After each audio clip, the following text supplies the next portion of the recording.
Είμαστε στο χώρο του Block 33 στη Θεσσαλονίκη, στην εκδήλωση Φτού και Βγαίνω, Ακριβώς. που διοργανώνεται από... Το Φτού και Βγαίνω διοργανώνεται εδώ και 3 χρονιές. Το περιοδικό Εξώστης και τα παιδιά Ενδράση διοργανώνουν φέτος το Φτού και Βγαίνω νούμερο 3 με τη βοήθεια φυσικά πάρα πολλών ομάδων της πόλης και... Βοηθούν εθελοντικά. Βοηθούν, έρχονται και δείχνουν τα εργαστήριά τους. Εσείς, η Όλγα Κυριακίδου, νομίζω ότι συμμετέχεις στα παιδιά. Είμαι συγκεκριτικό μέλος των παιδιών Ενδράση. Είμαι από την αρχή των παιδιών Ενδράση. Τα παιδιά Ενδράση γιορτάζουν πλέον 11 χρόνια από την ίδρυσή τους και προσπαθούμε με το Φτού και Βγαίνω να δώσουμε ένα διαφορετικό τόνο δημιουργίας και καλλιτεχνικής χαράς σε παιδιά και γονείς. Ναι. Βλέπω ότι έχει πάρα πολύ κόσμο. Έχει πάρα πολύ κόσμο. Πρέπει να μείνετε ευχαριστημένοι από την προσέλευση.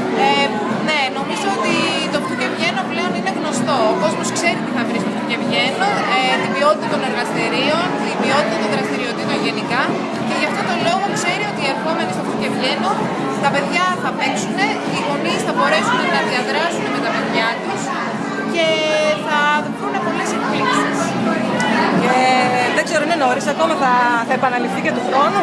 Έχετε σκοπό δηλαδή να το συνεχίσετε? Εμείς ναι. Είχε γίνει και τις προηγούμενες χρονιές εδώ σε αυτό το χώρο, στο Block 33. Ακριβώς στον ίδιο χώρο. Πέρσι έγινε διήμερο, βοηθούσε η ημερομηνία, γιατί κάναμε και μια διανυκτέρευση πέρσι. Η πρώτη διανυκτέρευση που έχει πραγματοποιηθεί ποτέ σε συναυλιακό χώρο.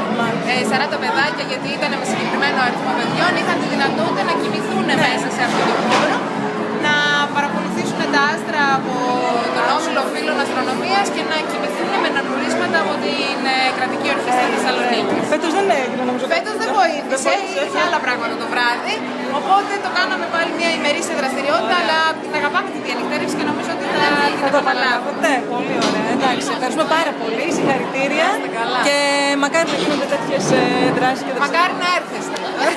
Ευχαριστούμε πολύ, Όλγα. Να είστε καλά.